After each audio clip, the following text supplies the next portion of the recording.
Subscribe कीजिए हमारा YouTube channel और बेल आइकन को प्रेस कीजिए लेटेस्ट नॉलेजेबल वीडियो सबसे पहले पाने के लिए। शुभ्रा वेदई ये MLSN कॉलेज दरभंगा की हैं। हिंदी में स्नातक करते होंगी, विपक्ष करते होंगी। शुभ्रा वेदई।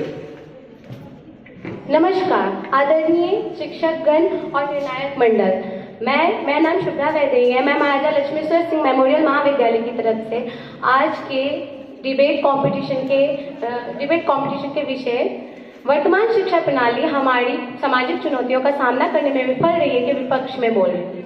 शिक्षा का वास्तविक अर्थ है कुछ सीखकर अपने को पूर्ण बनाना। इसी दृष्टि से इसे मानव जीवन की आंख भी कहा जाता है। वह आंख जो इसे मानव जीवन के प्रति उचित दृष्टिकोण प्रदान कर सके और उसे इस योग्य बना सके कि यह सही गलत सोच समझकर अपने समस्त प्रगतिशील कार्य कर सके और इस योग्य बन सके कि अपने साथ साथ अपने राष्ट्र को भी प्रगति पथ पर ले जाने योग्य हो सके। शिक्षा का प्रारूप समाज के स्वरूप को बदल कर रख देता है, क्योंकि शिक्षा को परिवर्तन का साधन माना जाता है। जैसे जैसे शिक्षा का प्रचार प्रसार होता गया वैसे वैसे हमारे समाज का स्वरूप बदला। इसने समाज में व्यक्तियों की परिस्थिति, दृष्टिकोण, आचार विचार, रीति रिवाज पर असर डाला।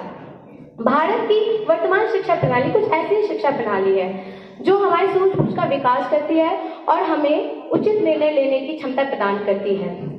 आजादी से पहले यहाँ स्थिति कुछ ऐसी थी कि शिक्षा पर बस कुछ वर्ग विशेष का अधिकार था और इससे दलित समाज, गरीब तबकों और स्त्रियों को वंचित रखा गया था। आजादी के बाद इस कमी को महसूस किया गया और इस दिशा में नीति बनाने की जरूरत महसूस की गई।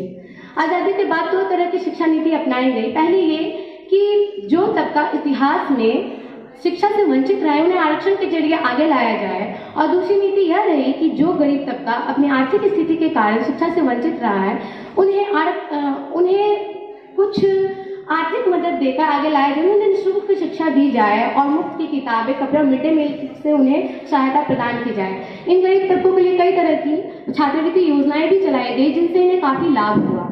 इन सबके बावजूद हमारे समाज की सबसे बड़ी चुनौती है भ्रूण हत्या व स्त्री शिक्षा, और इस चुनौती का सामना करने के लिए हमारे समाज में एक दृढ़ शिक्षा प्रणाली का होना अति आवश्यक है, क्योंकि एक अच्छी शिक्षा प्रणाली ही एक अच्छे राष्ट्र का निर्माण करती है। शिक्षा हमारे दृष्टिकोण पर नियंत्रण रखती है, इसलिए अच्छी शिक्षा प्रणाली का होना अति आवश्यक है। और हमारे भारत की शिक्षा प्रणाली इस बात पर खरी उतरी है, वो इस चुनौती का सामना करने में सफल रही है, क्योंकि भारत में स्त्री शिक्षा का ग्राफ तेजी से आगे बढ़ रहा है।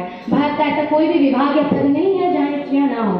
महिलाएं हर क्षेत्र में आगे बढ़ रही हैं और उसका परिणाम यही देखने को मिल रहा है कि हमारे देश की अधिकांश परीक्षा परिणाम फल की पहली लाइन यही होती है कि लड़कियों ने फिर से बाजी मारी।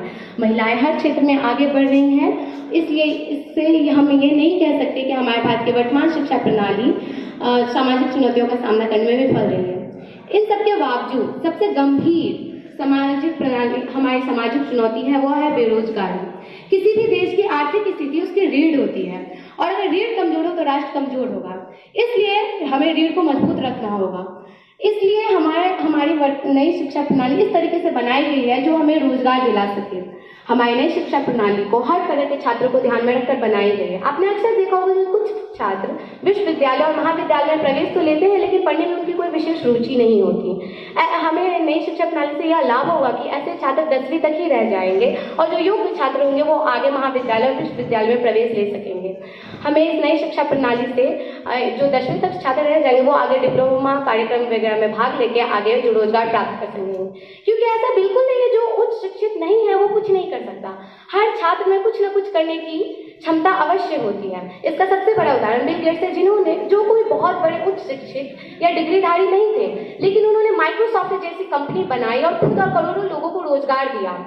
आप बिल गेट्स को छोड़ दीजिए, आप अपने देश में अंबानी कंपनी को देख सकते हैं। धीरू भाई अंबानी कोई बहुत बड़े शिक्षित व्यक्ति नहीं थे लेकिन उनकी अंबानी कंपनी को दुनिया के सबसे बड़ी कंपनियों में गिनी जाती है और भारत के जीडीपी को बढ़ाने में उनका सबसे बड़ा हाथ योगदान रहा है। उनकी कंपनी ने भारत में मोबाइल फोन, स्मार्टफोन और कपड़ों की दुनिया में क्रांति सी ला दी है। इसलिए ये जरूरी नहीं कि जो उच्च शिक्षित नहीं है वो कुछ नहीं कर सकता। हर छात्र कुछ न कुछ करने योग्य होता है और हमें हमारी वर्तमान शिक्षा प्रणाली इस योग्य बनाती है कि हमारे अंदर जो प्रतिभा हम सबके अंदर छुपी है उसे बाहर निकालें। इसलिए हमें हमारी वर्तमान शिक्षा प्रणाली को बस डिग्री या फिर ज्ञान के लिए नहीं रखना चाहिए, हमें उसे इस तरीके से बनाना चाहिए जिससे कि सब छात्र के अंदर जो भी अच्छाइयाँ छुपी हैं उन्हें आगे लाया जाए, क्योंकि इसी से एक राष्ट्र का निर्माण होगा। एक अच्छे दृष्टिकोण वाले समाज से एक अच्छे राष्ट्र की कल्पना की जाती है। विद्या ददाति विनयम, विनयम ददाति पात्रता, पात्रताम ददाति धर्माप्नोति, धर्मात् धर्म यथा मिला। अर्थात विद्या से विनय मिलता है, विनय से पात्रता, पात्रता से धर्म मिलते हैं और धर्म से हमें सुख मिलता है। धन्यवाद।